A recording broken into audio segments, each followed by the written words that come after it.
biggest issue here is that it's just that none of these, as far as I can tell, none of these philosophers are practicing artists themselves.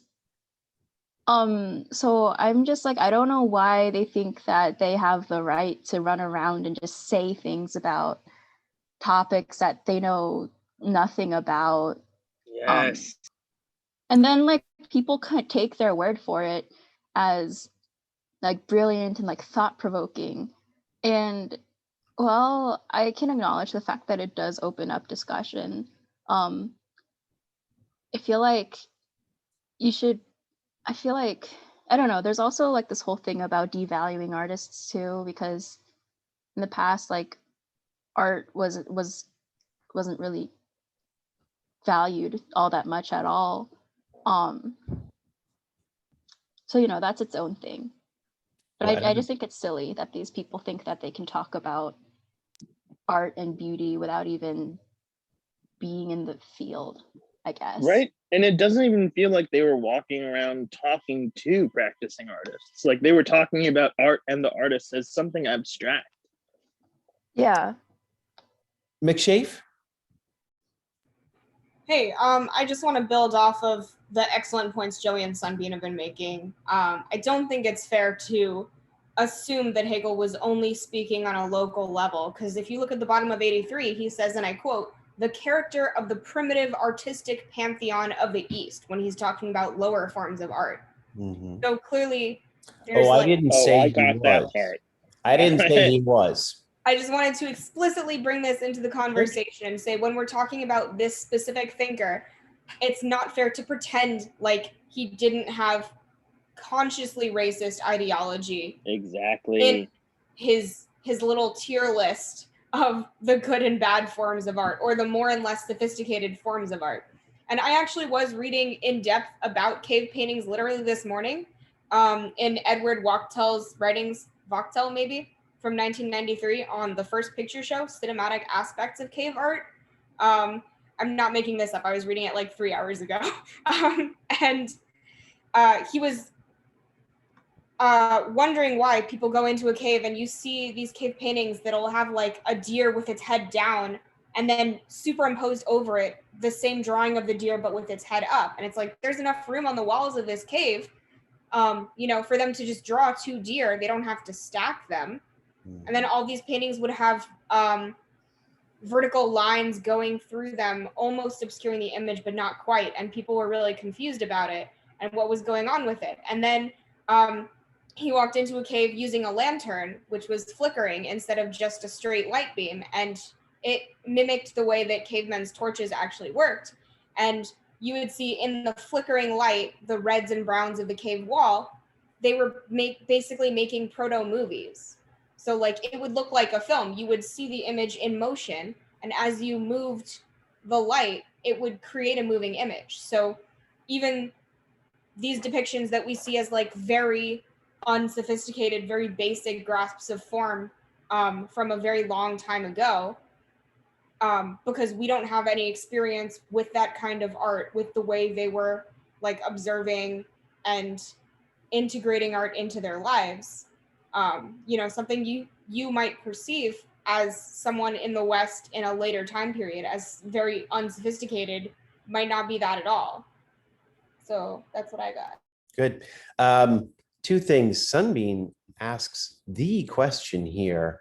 I'm going to hit on it in a bit about what the end of history means for him.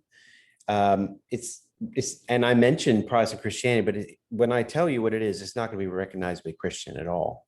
It's more in terms of liberal democracy. I think that's a very important question, Secondly, McShafe, I was saying like, could we think about progress within a culture? Obviously, when you're comparing it between cultures, that's highly problematic. And he was. Yes, he was. Absolutely. He was an imperialist. Oh, I think she was talking about how I was saying he was insular and that he wasn't looking at other cultures. She was saying, or they were saying, sorry about that, my chief. But they were saying that he was looking at them with a very racist lens. And by the sorry about that. I am not sure exactly what he means. I suspect he might mean the Egyptians, but I'm really not sure.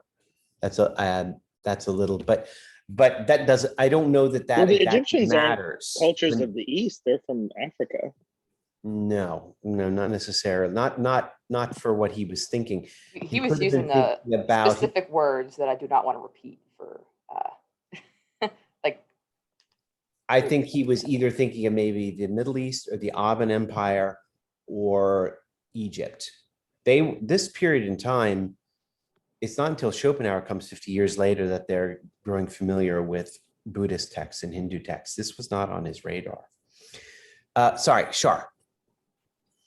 Oh, I was just saying that with the ranking of the art, Then there's that too. it kind of made me like, I was thinking, because I know we talked about how he wasn't exactly like an artist, so he couldn't exactly like, it's not like his ranking had any weight, but he mentions that he did read Kant, and Kant was talking about how all opinions or ideas of beauty are subjective and that no two people can have the same, yet he makes this list of like, this is the list.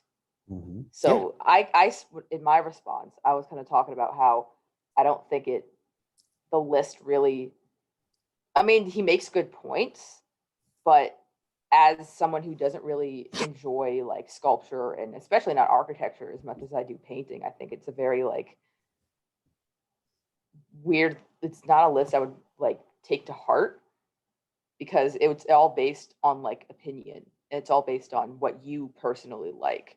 And he did have some things of why architecture is the top form or why sculpture is next and why painting is after that and why poetry is last. But like, Yeah, I don't know. we'll go through that. We'll go through his distinctions. Joey. Just kind of like also tacking on to that, like that ranking adventure that he went on, like it just felt like completely pedantic.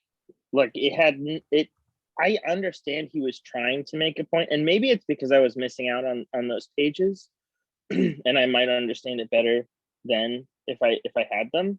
But it just didn't feel like who was walking up to him and was just like, we need to rank art. Like, where did it come from? Like, why did he feel like it was necessary? I didn't walk away from that reading with like a clear understanding of like why even have this conversation? Like, I understand that he values art as a communicative process, but I didn't even walk away from that discussion like feeling like he was ranking them based on their communicative quality. Good. That's what I'll explain that. And it was in the last 2 pages, which were cut off, he finishes the ranking, and poetry is the highest, according to him. And music, it goes painting, music, poetry. Okay. After which point. Also, poetry would have been third in the ranking. It would have been the highest. Okay, So the lowest? painting is the last. Okay. Architecture is the lowest. Wait. Architecture, then sculpture. So Oh, five being the painting. best. Then music, then poetry. oh, he's going worst that would make to sense. best?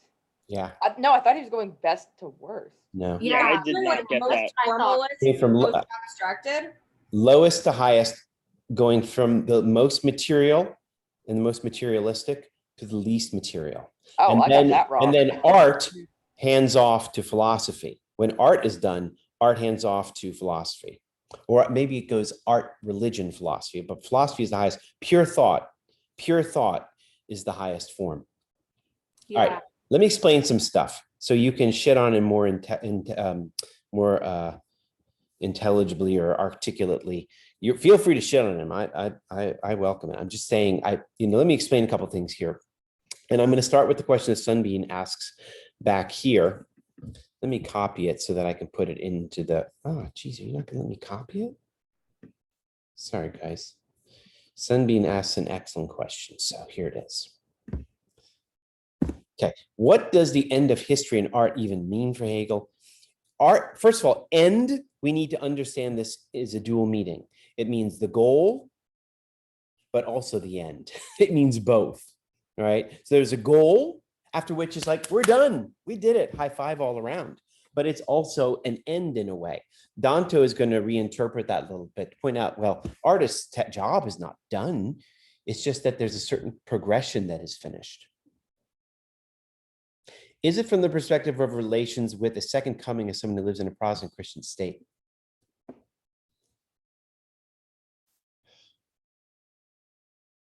Hegel understands, this came up in the section on the romantic period. So, right, so part of your reading today, he talks about the progress in the periods of art. You have the symbolic period, the classic period, and the romantic period. And the romantic period, essentially, he understands as a kind of Christian art. What does Christianity mean for him? Christianity means for him a purely abstract God that is impersonal.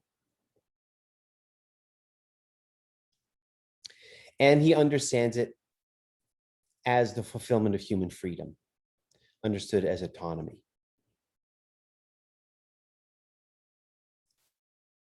When a Christian fulfillment, or like a Christian aid, when Christianity is fulfilled according to him, you have democracy, where everybody is individually autonomous and self-determining. This is his understanding of a Christian state.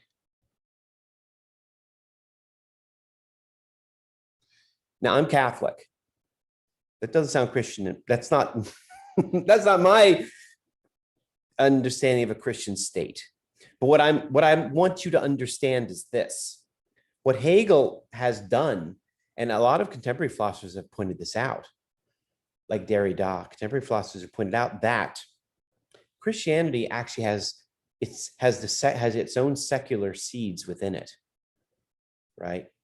And what that means is that Christianity, you know, when it was first articulated in the gospel 2,000 years ago, it articulates democratic goals and egalitarian goals that some have argued only come to fruition in liberal democracy.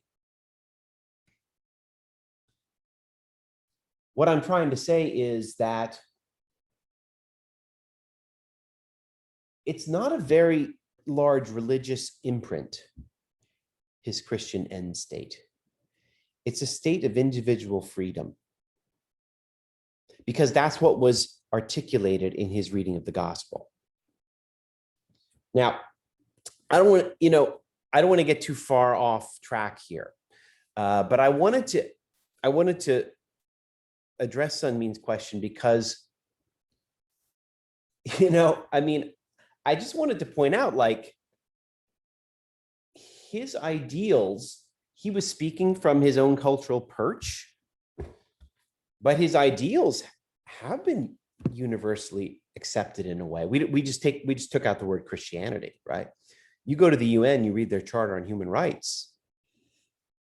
Hegel would understand everything they're saying, and he would say, yes, that is the end state, right? Any case, I'm going to stop there for a second. What is Joey saying? Oh, okay. Anyway. Yeah, I was just goofing. It's cool. All right, well, we might as well get in here because, but Sunbeam is also asking the question, which you asked, Joey, like, what is his criteria?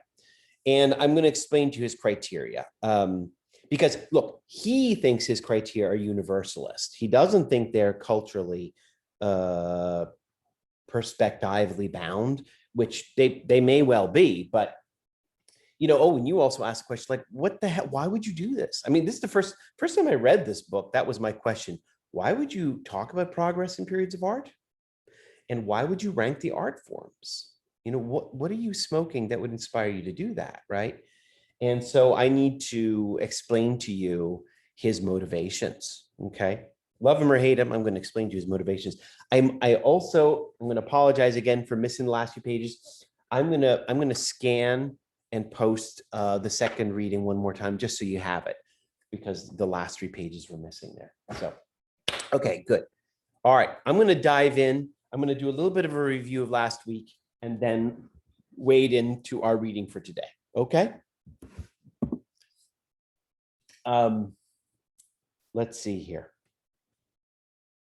Okay, so just a couple points about last week, and some of you wrote, these are some of the questions you guys wrote about.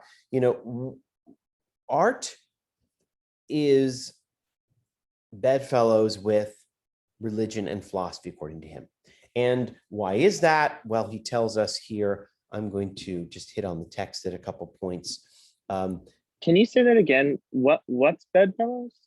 Religion and art are of the same company. They, you know, it is shares company with them. Here, this is section 12. You guys look on the screen, I have it here. And I'm going to use the text a little bit today to show you these passages. Fine art is not real art till it is in this sense free and only achieves its highest task when it has taken its place in the same sphere with religion and philosophy. And because it's become a mode of revealing to consciousness and bringing to utterance the divine nature, the deepest interests of humanity and the most comprehensive truths of the mind. It's in works of art that nations have deposited the profoundest intuitions and ideas of their hearts, and fine art is frequently the key. With many nations, there is no other to the understanding of their wisdom and their religion. So I hope you can see right away, like, art does not have any small or mundane task in his view, right? Art articulates the highest dreams and aspirations of the human spirit. It is an attempt at self-consciousness. It is an attempt to understand the divine, to understand God, and to explain God's will. And also, you know, it's where nations deposit their profoundest intuitions. It's where national culture is made. So it's a very major task that he sees it. This is going to be part of his rebuttal to Kant, right?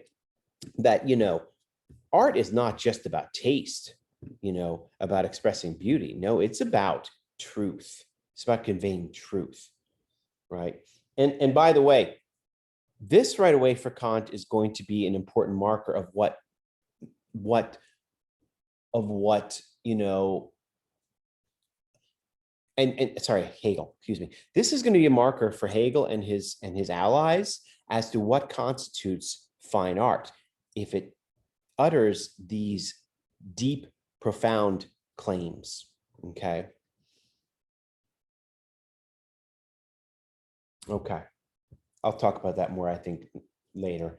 And then he goes on to tell us here at the bottom of page 9, he says that the other thing it does is, what is also special about art is that it's mediation between matter and spirit. It is a mediation between, I explained to you, you know, Hegel and his ilk in this time in the period, there is a divide between the spiritual realm and the material realm. They're very different natures. The material realm is physical, inert. It is not free. It is determined, right? A stone, I have to push a stone to move it. Spirit. Was he familiar with the Gnostic churches then? Probably. The church of the body and the like, you know, they had like that alternate god that was like the god of material things. But it was like, it's Christian, right? Like it's a Christian like basis of a religion, but it's called Gnostic. Gnosticism. Yeah.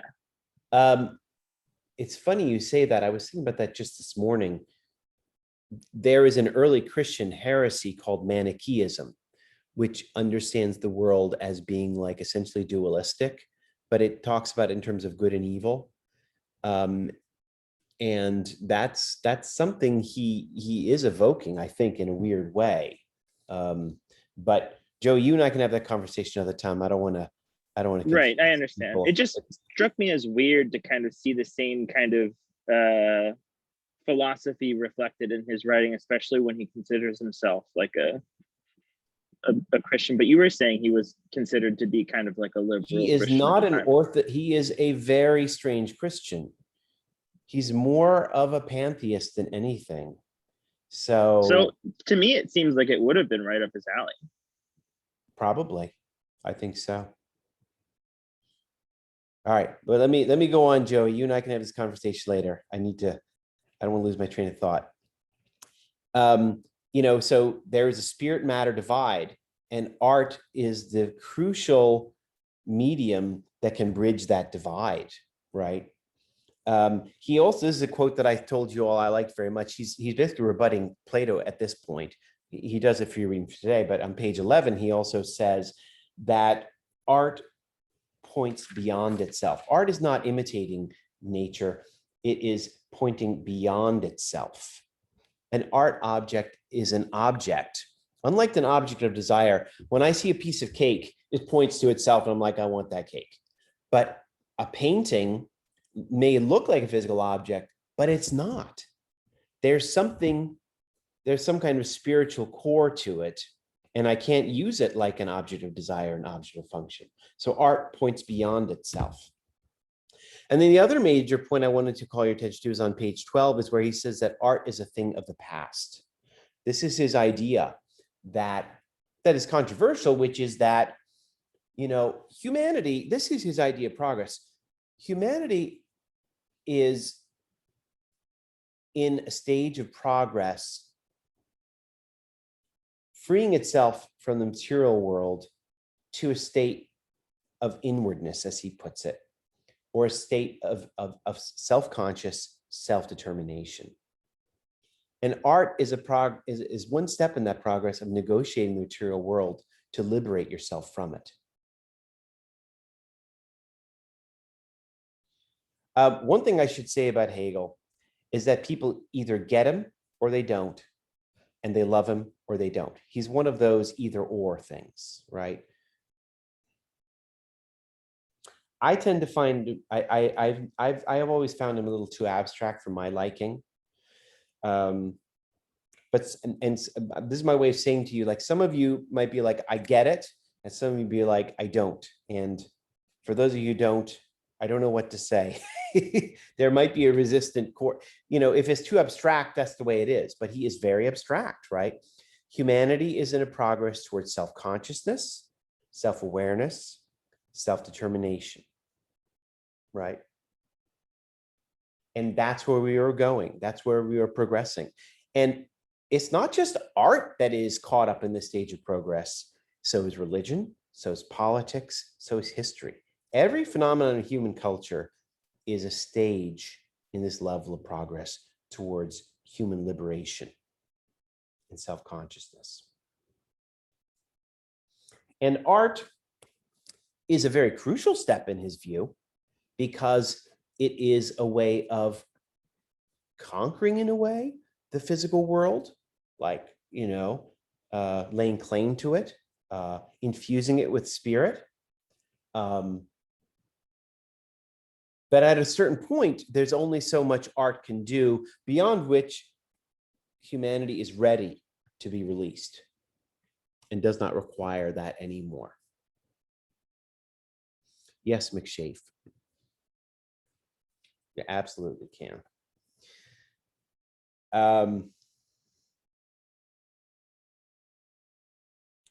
Let's see here. What else I wanted to tell you? One of the discussions we had last week was why he wants a science of art. Why does he want a science of art? Because this is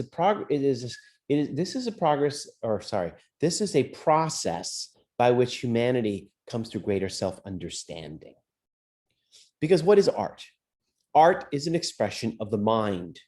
So in studying art, mind studies itself. Humanity grows into greater self-consciousness and greater self-understanding.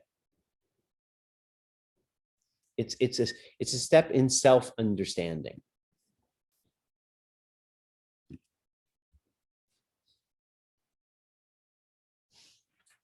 Beauty. What is beauty? This is around page 30, and I'm talking about. You have a section here entitled "The Concept of Artistic Beauty." I gave you my pre-underlined version. That's the only perk of this week's reading. What the fuck just happened? Oh no. No more talk of Hegel. No, my stupid Google went out. The computer agrees with us. All right. I'll get it back in a second. Okay. Sorry. So stupid Macintosh Apple. Okay. Beauty. What is beauty? Well, if the purpose of art is to express and to articulate higher truths, then that's what beautiful art does. Okay? That's the short of it. Beautiful art expresses these truths. About art, this is on page 30, he says, it does three things. He says, where am I? He said it is no natural product. We see it. This is a distinction from Kant, by the way. Don't forget Kant. I think Sunbeam earlier was talking about, why are these guys talking about beauty? Don't forget, it's not always beauty in art that they're talking about. Kant was talking about beauty in nature. But Hegel disagrees. Beauty is a property of art. It's not a property of nature. And it is an art, and beautiful art is made for humans, and it is addressed to us. It has to address us. And then it has an end or a goal. That's on page 30. Okay. One of the other issues we dealt with last week is, what is our need in producing art? Why do humans have to produce art? And he has a pretty specific answer to this, which I think is kind of funny. He says that humans have to reduplicate themselves in nature. Humans have to reduplicate themselves in nature. We come into a hostile world where everything wants us dead, and it's alien. And what do? We populate it with things that they're like a mirror, that reflect us, that reflect our will, and our wants in the universe, right? This is on page 35. He talks about this in 36. He says, this is a quote, "We have a need to strip the external material world of its foreignness." We have a need to strip the external material world of its foreignness. And that's why we populate it with things that remind us of our yearnings and our hopes and desires. Page 39, he takes on Kant this idea of taste. And he says, actually, I'm going to pull this up for you all because this one is just so very good. Give me a second here. Okay, I won't do that then. Give me a second here, guys, while I find my Chrome again. There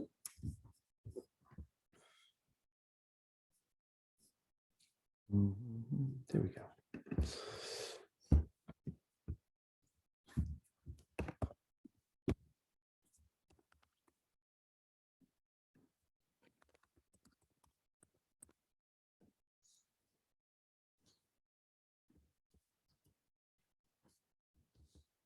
Okay.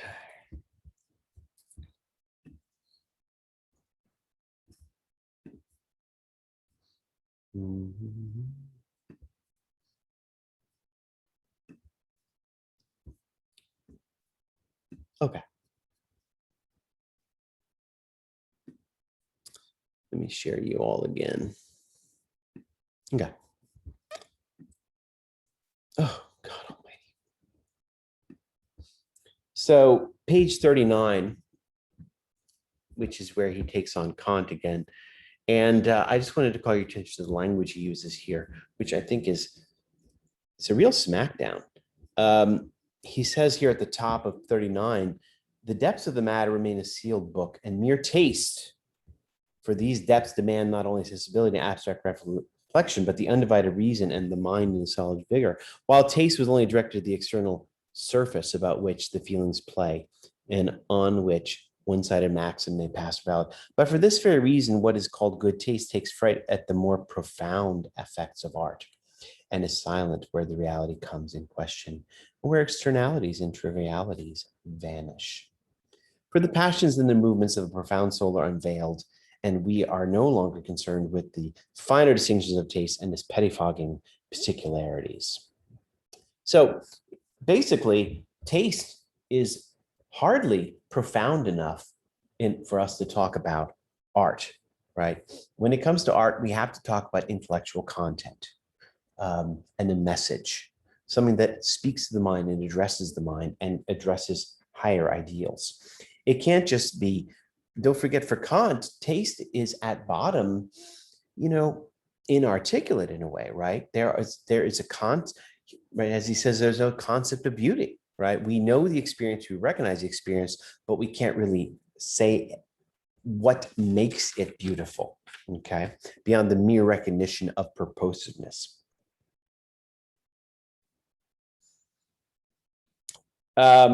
And then one last point here about your reading from last week.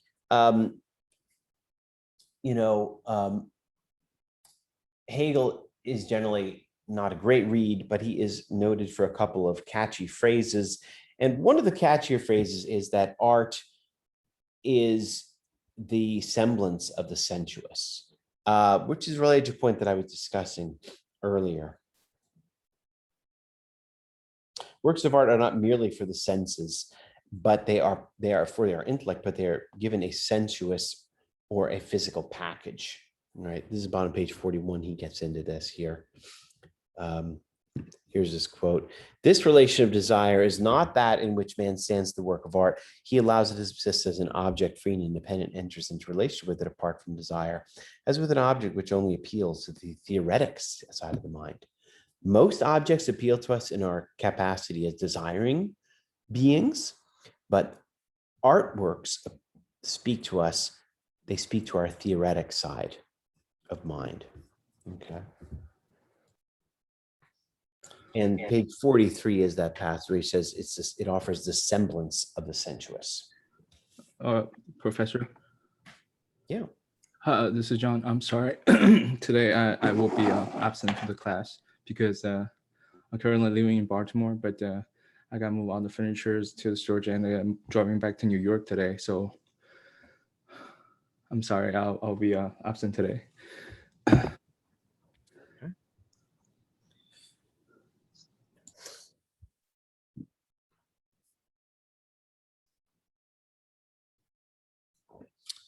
I'm looking at your comment in the chat, McShafe. I think I don't know if you're referencing what I was saying about reduplicating humans, but I think if it's about that, it is slightly different. Don't forget with Diotima, the idea is this urge to reproduce evoked a human desire for immortality, right? That was an indication of that. With Hegel, the point is, as I understand it, is rather basic. Like, this universe is scary, right? Why don't we populate it with things that look like us and remind us of ourselves? This last week I was watching the movie Castaway. I think, is that what it's called? You guys seen the movie with Tom Hanks where he's alone on an island because his plane crashes? And you know what he does?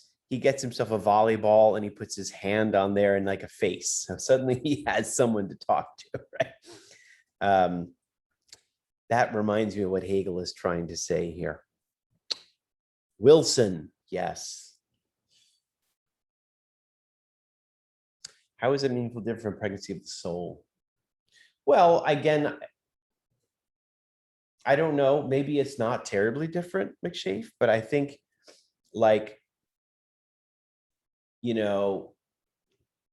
Hegel is talking about trying to make nature familiar to us, to ourselves, because the material world is other and the material world is alien. Whereas Plato is talking about a desire for immortality that really, with no regard to the physical world necessarily, unless I'm missing something.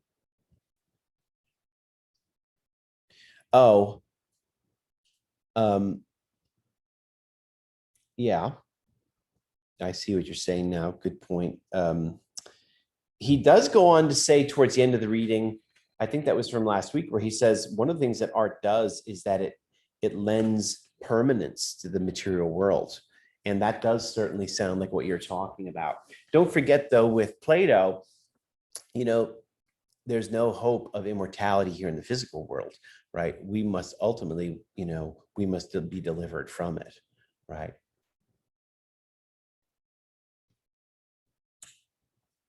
Okay. Good.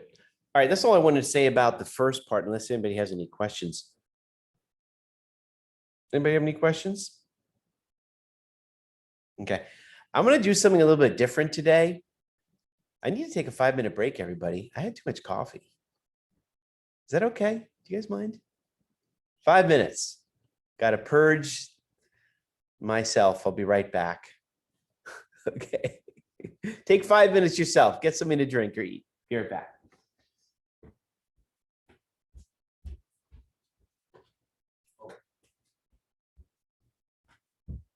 Let me pause the recording. Hi,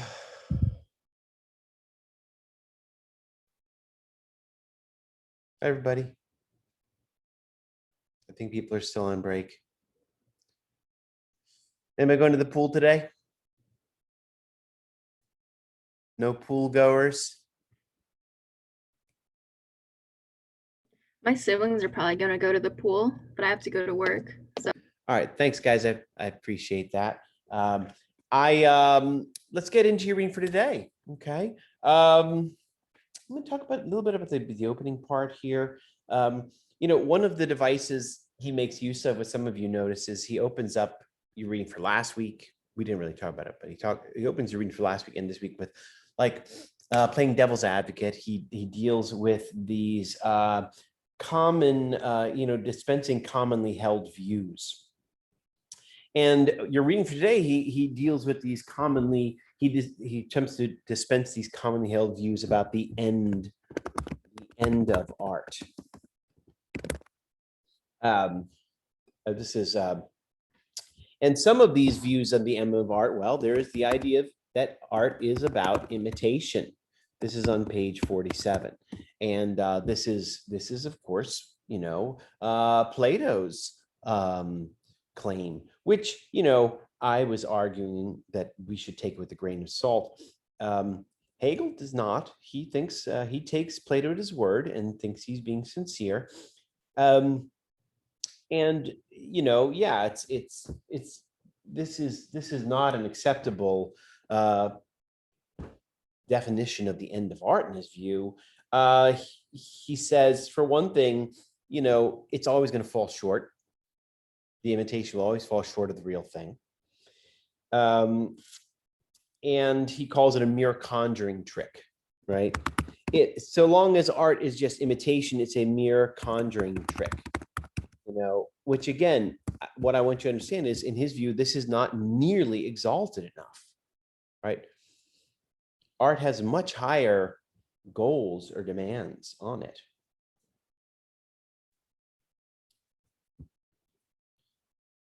And on page 49, he tells us that imitation is interested only with form, but the essential part of art is the content.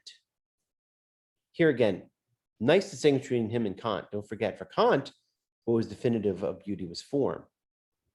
Here, for Hegel, it's content. Content determines the beauty of an art piece.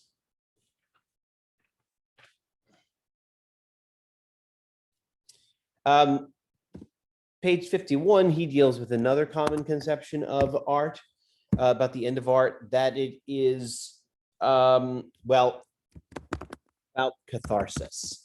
We haven't really talked about this in this class. It's come up briefly,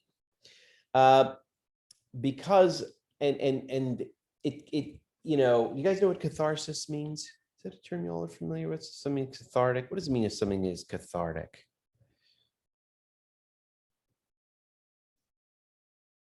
It's like expressing yourself through a means of like, for example, like specifically music, like songwriting, expressing like what you're feeling Good. through an outlet.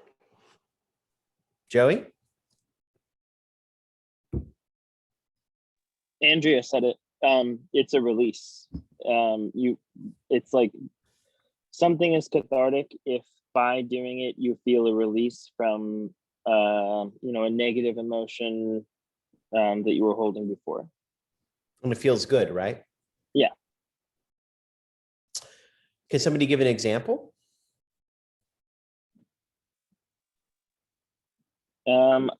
So if I'm like really angry, Yeah. or I have a lot of pent up aggression, exercise or even playing video games helps, because there's that kind of like, well, yeah, I mean, with exercise, it helps because you're actually physically exerting yourself and you tire yourself out. When you're tired, I don't know, I can't be as angry as I was before when I'm tired. But in video games, like you can kind of, be violent in a way that, doesn't actually equal violence. In fact, it's kind of like art, playing a video game. Actually, I wanted to hear about that. How can somebody give an example of how or when art is cathartic?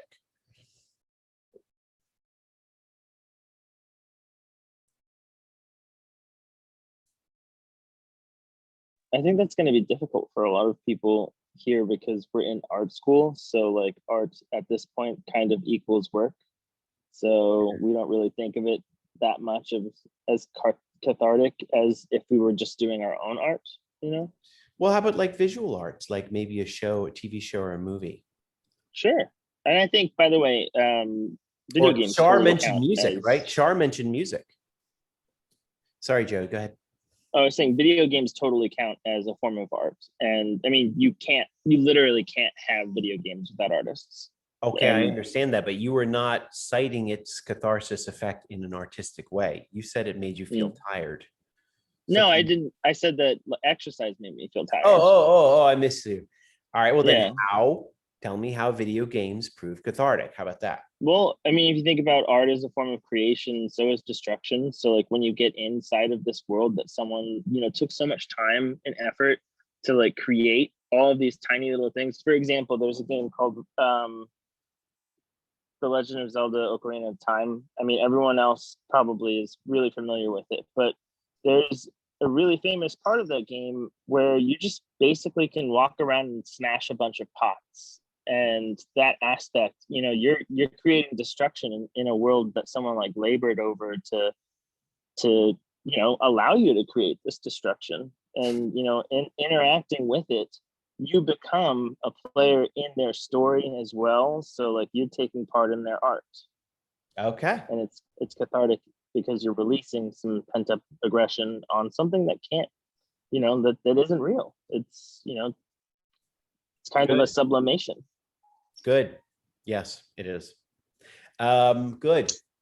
Anybody else want to give an example when art has proven cathartic? Maybe a show or a movie or music?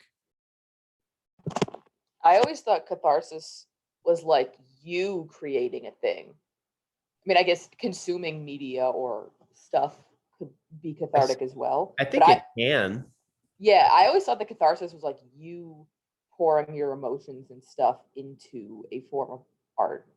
That's at least what I thought. Like with songwriting, you could write a whole song based on how you're feeling, or do a whole painting series to get all the bad stuff out of your head and onto a canvas instead of bouncing around in there.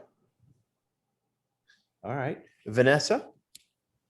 I was just going on with like what Joey says about video games, about it being like sort of cathartic, like because an example of one of them was like, I don't know if like anyone in this class knows the game.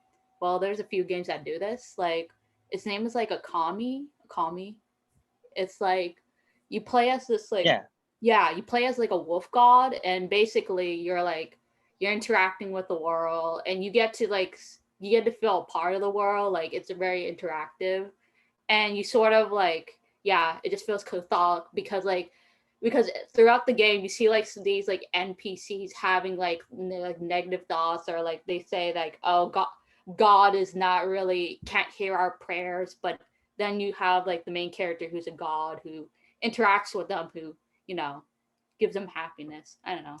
I think That's a really good point, because I kind of thought about that as well, like with, you know, task-driven games where like you're kind of helping other people. yeah. And they're not real, obviously, but like you get to go around and help other people, and you get that same kind of feeling that you get when you're like, oh yeah, I just helped someone, and that's definitely cathartic. Yeah, and the funny thing is, like, after you help with them, you get like these prayer things that help you in return. So it's like that whole idea, I give you something, but you also give me something back too, which is pretty. Thank you. McShafe, would you explain how your example might work?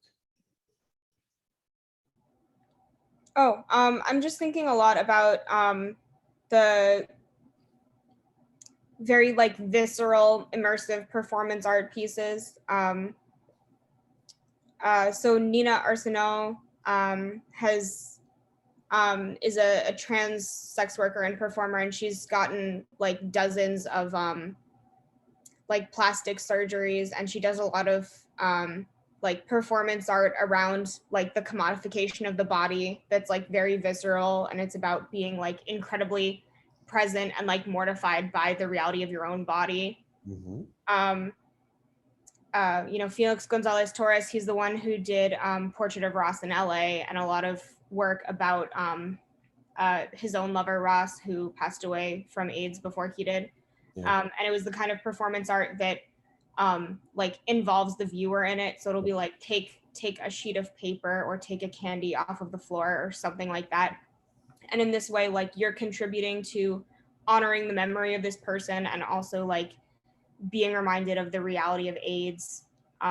You know, like Marina Abramovich, like the big names like that. You know, when I think about catharsis in art, I think about art that's a kind of more like transient performance thing that's very visceral while it's there, and then like it's gone, and you can't just like look at a video of it and feel the same experience. Good.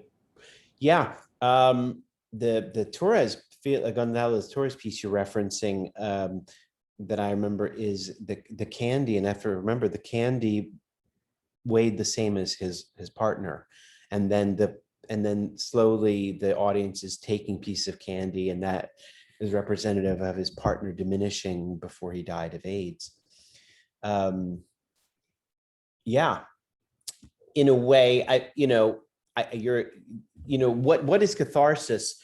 It is this well, he explains on page 51, is this expectation that art will make you feel, and that in feeling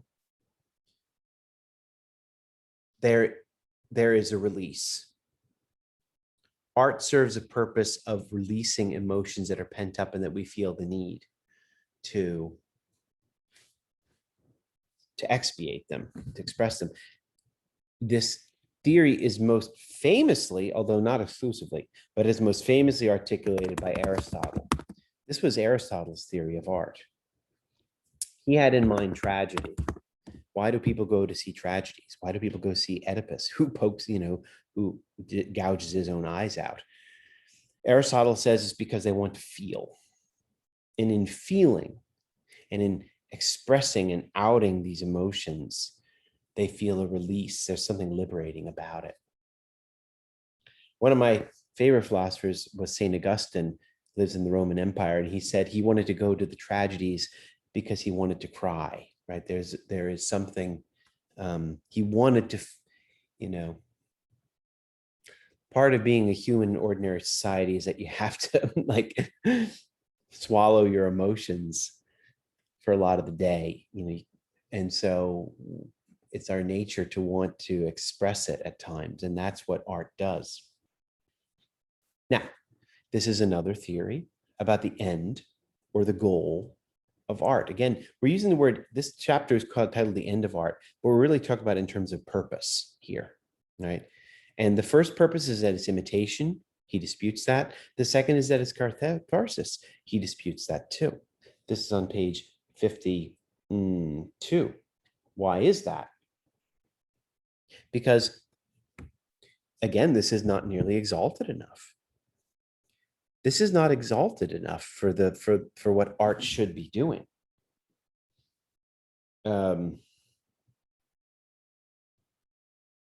He says on page 52, catharsis still sets before art a task that is purely formal and would have no certain purpose.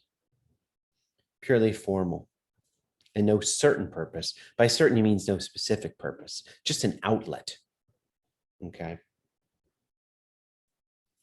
But I might, I might play devil's advocate here and say, I think not playing devil's advocate. I might say like, listen, I'm like Joey. When I get angry or irritated or nervous, I go for a run.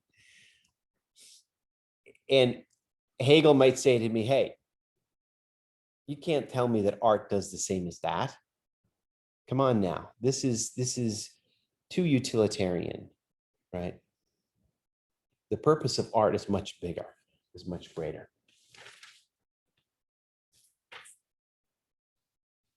And I'm gonna definitely hammer back on that again about how it's not the same for artists, I don't think, because it's a part of creation is painful.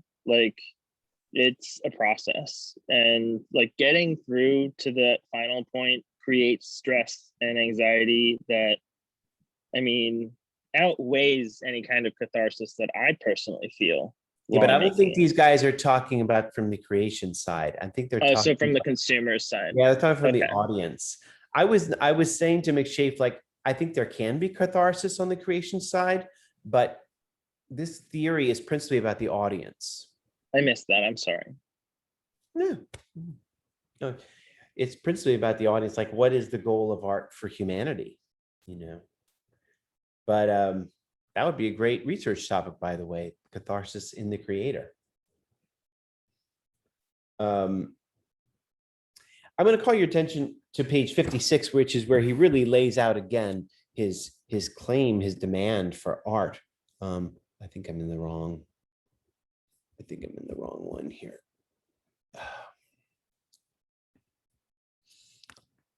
Sorry, guys, I'm just going to the other reading so I can show you this one passage that I want to share with you.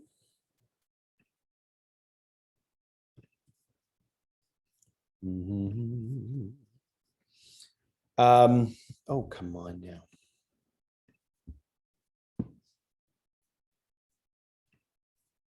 So page 56, I believe it is, the very bottom, he says here,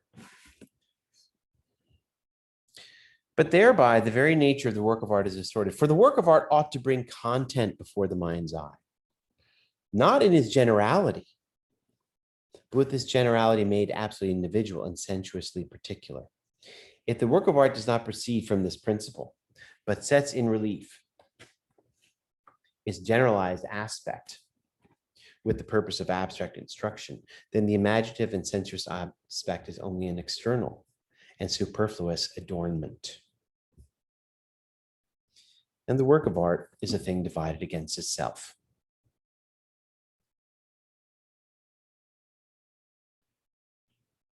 Okay.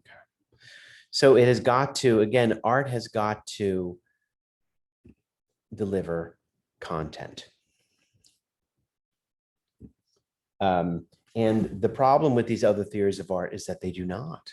They see it only as a means to an end, as he puts it, right? So this subject, and that's actually what he goes on to say in the top of 57, the next paragraph there.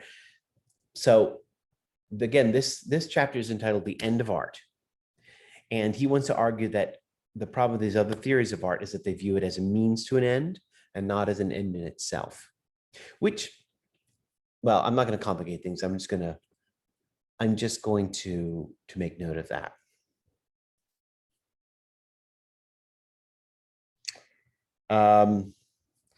Sorry, McShafe, what's your question?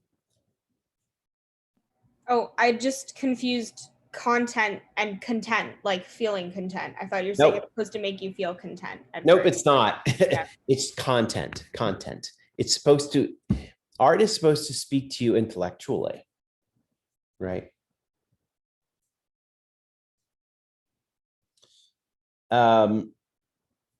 Good.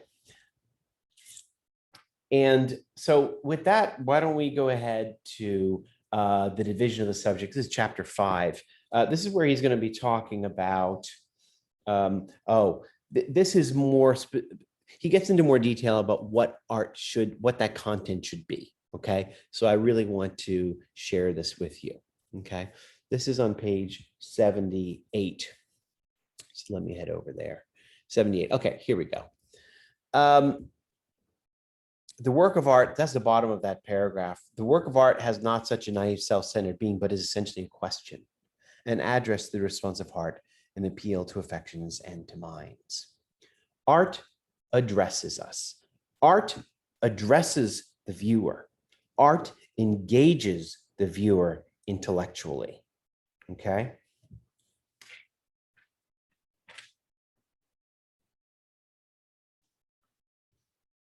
But art is not the highest mode of apprehending the spiritually concrete. Okay. And this is what I was talking about. This is where he will do the various grading of the ages of art and the types of art, because what we're talking about here is going from the least explicit to the most explicit intellectual engagement. That's what his grading is all about. That's what his ranking is all about. And this is that passage on 78 where he gets into this. But inasmuch as the task of art, I'm reading, is to represent the idea to direct perception in sensuous shape, and not in the form of thought or of pure spirituality as such, and seeing that this work of representation has its value and dignity in the correspondence and the unity of the two sides, the idea and its plastic embodiment, it follows that the level and excellency of art in attaining a realization adequate to this idea must depend upon the grade of inwardness and unity with which idea and shape display themselves as fused into one. He goes on, thus the higher truth is spiritual being that is attained to shape adequate to the conception of spirit.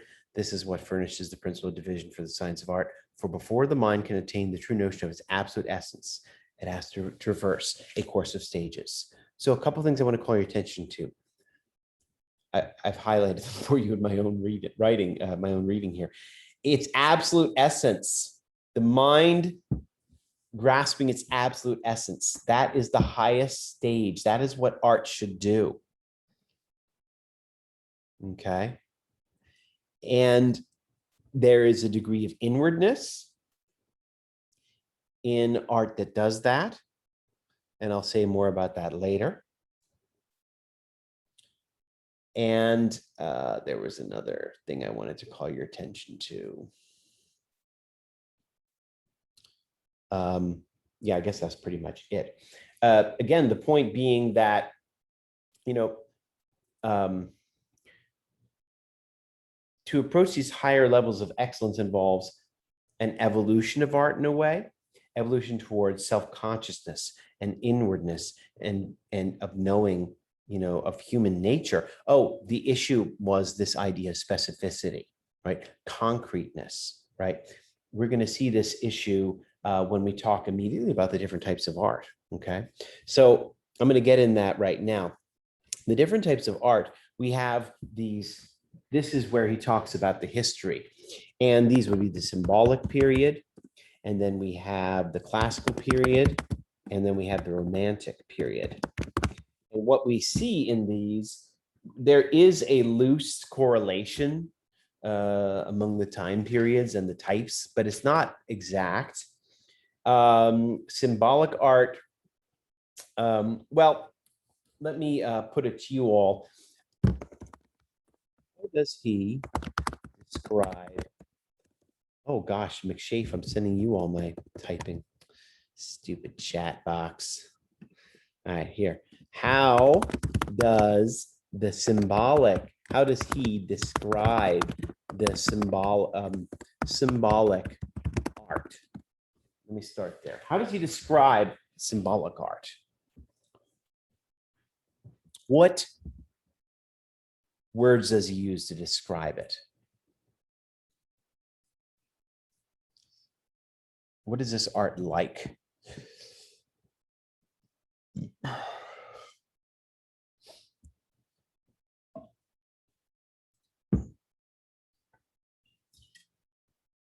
I think he described symbolic art as art. It was like the first type of art, as opposed to there's like romantic and classical, but symbolic art was art just for like the sake of creating, doesn't yet have like the development in like the spirit that he talks about. Okay. For it's like art that was made for like, I don't know. I think he was talking about like older art. He doesn't reference cave paintings, but I think cave paintings would have been maybe a good reference for it, like how he would think of it. It's like art that is not developed enough to have like the same type of thing that I think the thing I was reading, like the Stanford thing, was saying that he regards it usually as like the highest form of art. Like Hegel himself says that it is I'm gonna look at my answer. Well, while you're doing that, Abby has their hand up. Abby, you want to go for it? And then we'll go back to Shar. Yeah, one thing that he brought up, I think once he started getting into like media and like how they corresponded, because it was when he was talking about how architecture like was sort of representative of symbolic art. There was like an aspect of like it being foundational that he seemed to touch on. Like he seems to view it as being like sort of the first step in a way through the artistic progression that he's describing. Okay. Great. Thank you. Sure. Yeah. So the quote says he describes symbolic art as a mere search after plastic portrayal than a capacity of genuine representation. You have a page number for that? Huh? Do you have a page number for that? I don't. I just did the quote. Say it again. A mere search after plastic portrayal than a capacity of genuine representation. Good. Do me a favor, copy it and put it in the chat. Okay. This is around page 83. He takes this up. It is a first attempt at articulating something. It is the first, so it is going to be necessarily inchoate in a way, right? A mere search after plastic portrayal. By the way, plastic portrayal, you know what's going on here? This is an older use of the word plastic. This means like trying to like shape. Plastic is something you can shape, right? So he's talking about material that can be shaped. So it's a mere search after shaping, portrayal, than a capacity of genuine representation. So it falls short of clear articulation in a way. One of the words he uses to describe symbolic art is that it is indeterminate. That's on page 83. Here's a quote in 82. Symbolic art does not yet possess that individuality which the idea demands. And then on 83, he has a quote about it. Well, here, actually, I'm going to call your attention to it so you can see it yourself. 83. Oh, okay, here we go. And this is about symbolic art. It proceeds to exaggerate the natural shapes and the phenomena of reality into indefiniteness and disproportion, to intoxicate itself in them, to seethe and ferment in them, to do violence to them, to distort and explode them into unnatural shapes, and strives by the variety, hugeness, and splendor of the forms employed to exalt the phenomenon to the level of the idea. And at the bottom of the page, these aspects may be pronounced in general terms to constitute the character of primitive artistic pantheism of the East. Okay, that's the quote that McShafe was bringing up. What he has in mind here, I think he means something like the pyramids. Now, why would this have been indeterminate? They didn't know what it meant, right? I often think of Stonehenge too, right? They didn't know what these meant. And what are these? Remember how he describes like our need for art? It's our need to put our imprint on a forbidding natural world, to make it somehow familiar to us, you know? And in a way, that's what Stonehenge and the pyramids did, right? They seem indeterminate to us. They seem inchoate, but they are an attempt to populate the physical world with things that reflect us. And we can say that was human made, right? But it is a progress. So the first stage is indeterminate. It's vague, right? It's a vague expression of something, right? But again, as many of you pointed out, like they didn't know it. He was a prisoner of its time. He didn't know what this meant. But I think the rebuttal would be that, you know, this is where progress comes in. Humans develop techniques. They develop technology. And thanks to technology, humans become better equipped at manipulating nature to express themselves and to communicate and to articulate what they want to say, okay? Which leads to the classical period. And yes, he has in mind, I guess, Greek art. What does he see here? He sees greater precision or more specific, right? And I think, so, you know, one handy way of thinking about this is to think about these periods in conjunction with the ranking of arts. And I think Abby indicated that architecture is the premier or is the dominant or defining art form of the symbolic period, and that is correct. And the defining art form of the classical period is sculpture. And why is that? Well, we're on twofold. We're progressing from the more general and the more vague to the more specific. And in the Greek, and he points out that in the Greek sculptures, ideals were conveyed, right? Ideals of individualism and freedom and autonomy, right? They were conveyed. This is on page 84 at the top.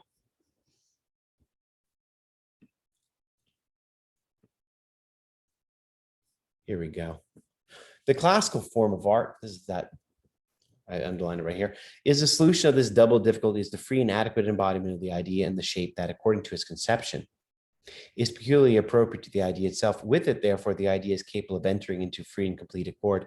Hence, this classical type of art is the first to afford the production intuition of the incompleted ideal and to establish it as a realized fact, right?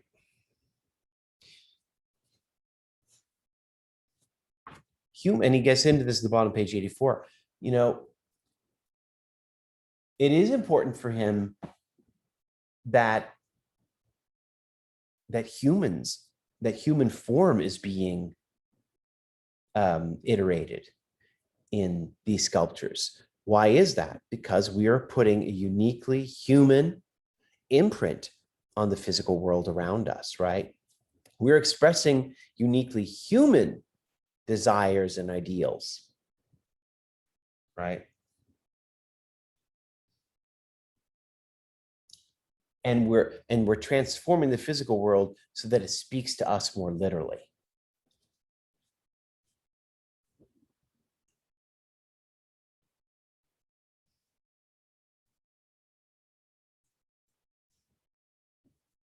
All right, let me talk about the last period of art, and then I'll open it up to questions. That is the Romantic period. Anybody want to guess what form of art is definitive of the Romantic period? Or maybe I'll hang on. Don't answer that. Put that on the back burner. Make sure we deal with this sucker first. The Romantic period.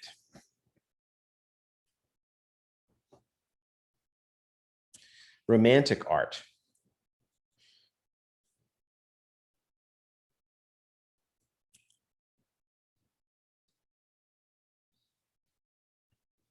Well, it's very strange. You know, this is what's weird, right? He lives in a Romantic period, and this is him saying like, well, Romantic artwork is the art that all history has been proceeding to. But he sees it also as expressing some kind of, you know, Christian truth and some Christian value, but it is a very general and secular notion of Christianity. This is on page 87 where he talks about that. Middle of that page, he says, in this third stage, the object of art is free, concrete intellectual being, which is a function of revealing itself as spiritual existence for the inward world of spirit. In conformity with such an object matter, art cannot work for sensuous perception. It must address itself to the inward mind, which coalesces with its object simply and as though this were itself, to the subjective inwardness to the heart, the feeling which, being spiritual, aspires to freedom. There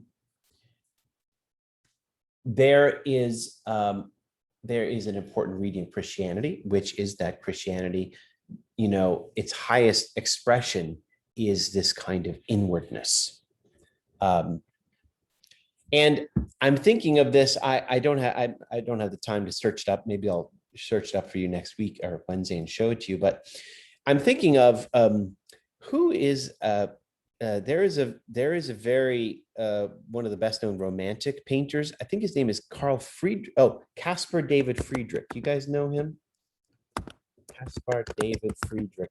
He's kind of iconic.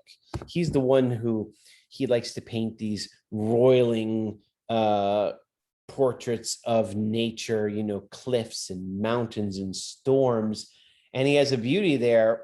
There's a very famous painting whose name I cannot find, but it's of a man standing on a cliff looking out at the mountains, right? It's a very strange painting. It doesn't show the guy. And what is the difference between that and the sculptures, the Greek sculptures that in Hegel's view? Well, the Greek sculptures introduce us to certain ideals. Romantic paintings, they turn us inward. They direct us towards self-consciousness, right? And in being self-conscious, in a way, we are free, right? Why do I say that? Well, our relationship today to the material world is very different from what it would have been like 200 years ago, right? We don't have much time to talk about this, but this is one of my favorite things to talk about with students. 200 years ago, you know, humans did not tend to view nature with a cheery eye because nature, thank you, Andrea, because that's the one, because nature was difficult and challenging, right?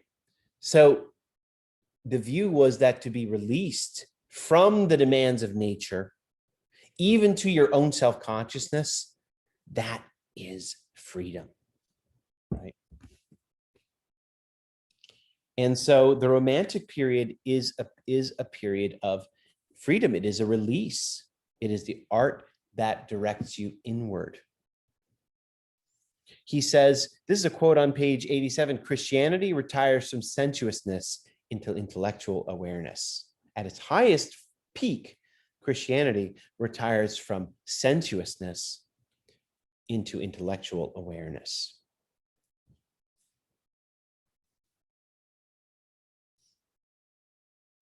And that's how he's understanding this highest goal, this highest stage towards that Romantic art brings us to, okay? He has a very nice summary of it on page 87, by the way. I'm not going to, in the interest of time, I'm not going to talk about that, but I'm just going to make note of it. So the different types of art he ranks, they are ranked very similar to the different periods. What are those criteria? Specificity or determinateness in terms of art, articulating a message, right?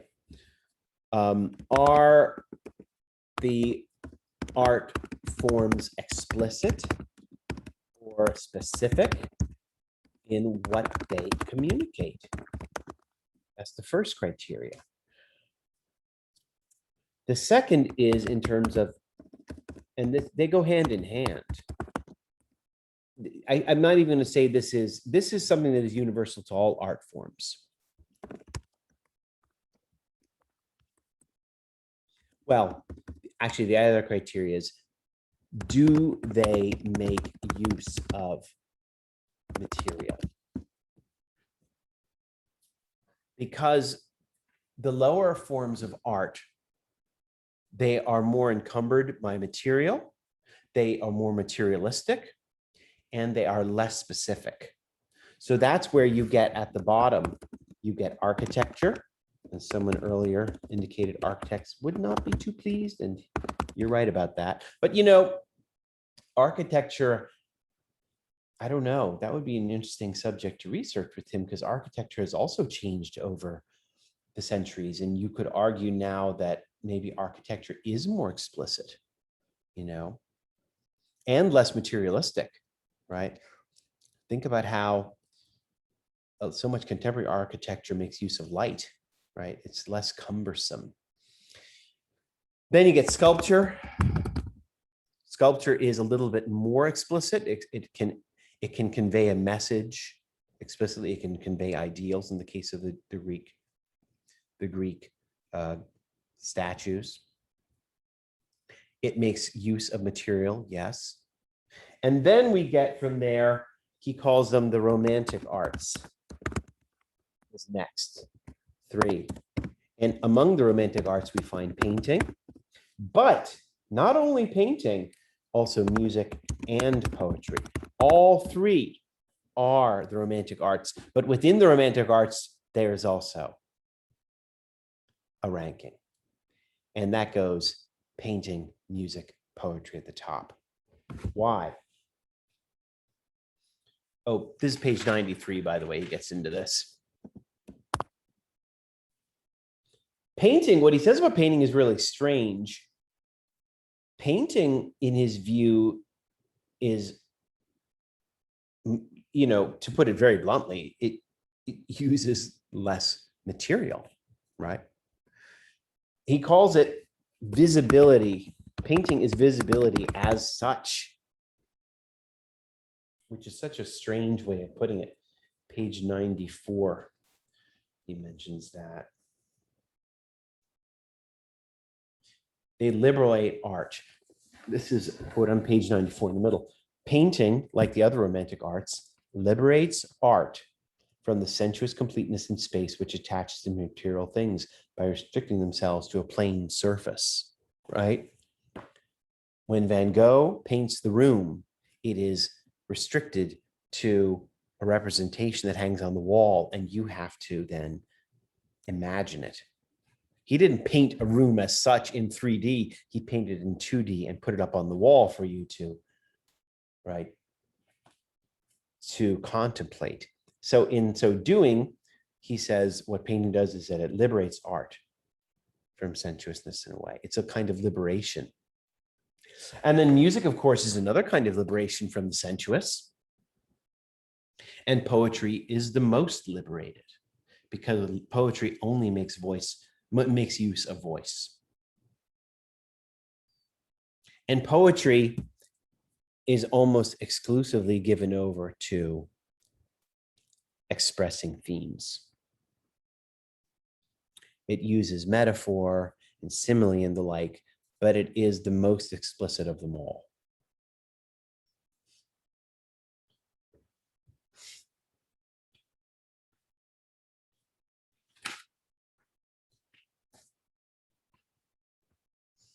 All right. Questions? That was a lot. Questions? Comments? I have a question.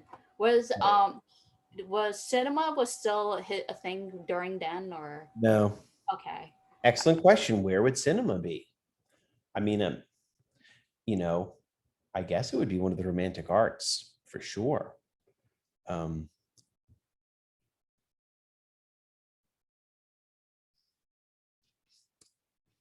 And again, the point with the romantic arts is that we are, in his view, this is the final stage, but then it might not be a stage where art, it may be the end of art, but it may not be the end of art. I'm being intentionally evasive here. It might be the end of art in that it's the goal, the end stage, but it may not put an end to art, right? Where we've reached a stage where now there's even less materialistic, art is even less materialistic. That's the progression. That's the progression and point. Other art forms, photography, right? McShafe points out. No, I don't think he would lump it in with architecture because, as he describes it, architecture is cumbersome and inchoate and indeterminate. And photography is a really, and cinema for that matter, are really going to be slippery for him. I don't know that they can fall within his realm of consideration at all. At first shot, I might say, well, cinema and photography, are they a form of imitation?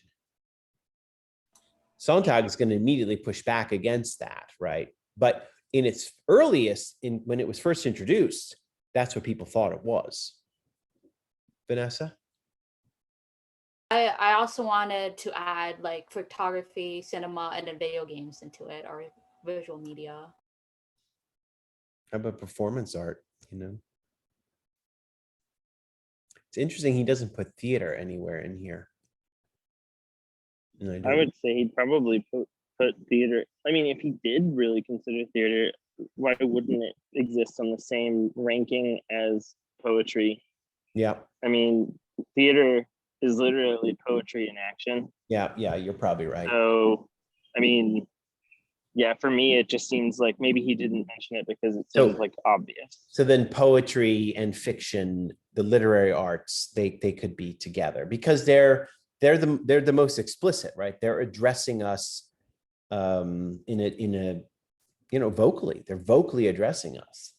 And I would also argue, since like a lot of the ranking and discussion about these art forms focuses on like interaction with the art form, as well as like, internal interaction with the art form. Like you're thinking about it.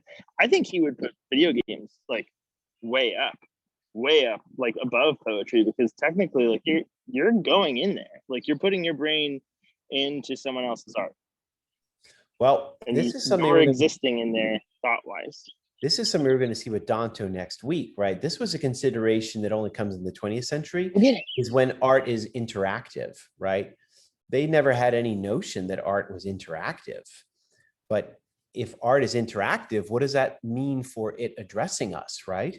That would seem to elevate that to another level. For sure.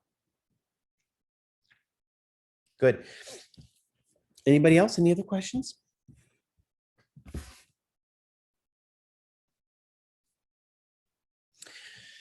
Let me say one thing before we break for the day. One thing I've done in distinguishing Kant and Hegel for you is that I wanted you to understand that like they express or represent two opposing camps in aesthetics, in the philosophy of art, but also in like, I mean this broadly speaking, like what is the purpose? Anyone who thinks about the purpose of art, right? These are two broad camps. These are two camps, broadly speaking, that are not often bridged. And I have to say, like, I think I see this division also in the work that you all do, right? On the one hand, what is the Hegelian legacy?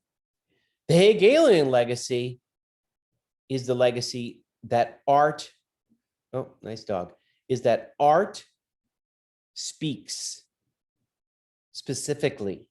It addresses you. It grabs you by the collar and throttles you and is like, wake the fuck up, motherfucker.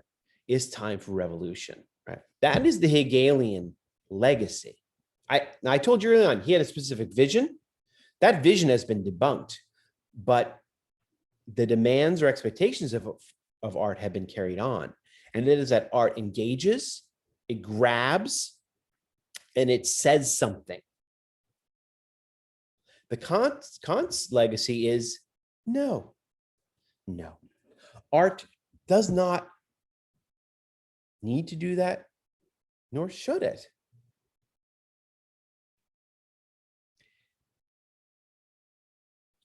Art should speak to us in a totally different way. It doesn't lay on us a political manifesto. It doesn't challenge us necessarily. It confronts us with beauty. And beauty is a thrill in itself. It is part of being human to recognize and to express beauty, right?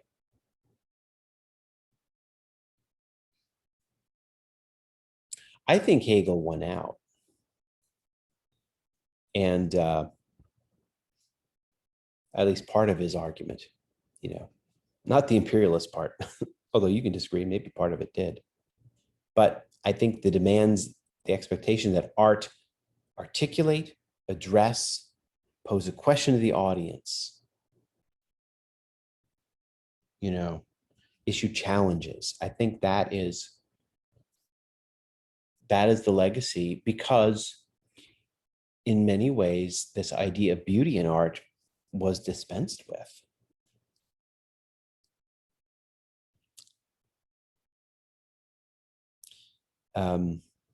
It's almost hard to speak about beauty for Hegel, because he really means something so different from Kant, right? Beauty in art is art that does all those things we're talking about. It confronts, it addresses, it questions, it challenges, it issues philosophical statements about human nature and destiny, That's not at all what Kant meant when he understood beauty. But in any case, that is the topic. That is the discussion that Danto is going to carry on for Wednesday. He's going to talk about 20th century when beauty is dispensed with, and he's going to talk specifically about how the Hegelian challenge was adopted in 20th century art and contemporary art in particular.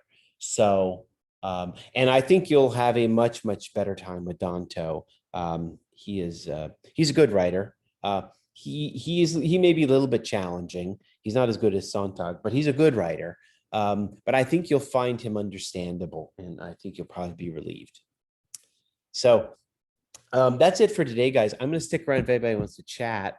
And otherwise, good job sticking it through this difficult text. And I apologize profusely again for screwing up the text, and I will make sure I don't do that in the future. In the future, if you do see a problem, please let me know. I do have a scanner at home. It's not a good one, but I can try and fix it. And otherwise, yeah, I would have let you know. I just only read it yesterday, so it was Sunday, and I wasn't gonna message the teacher on Sunday. Hey man, no worries. I was at the pool. That's okay. See you later, guys. Have a great day or Tuesday, and I will see you on Wednesday. Otherwise, I'll stick around if you want to chat. Okay. Okay, thank you. Thank you. Bye. Carmen. Did you want to talk about the Gnostic church? I certainly can if you want to.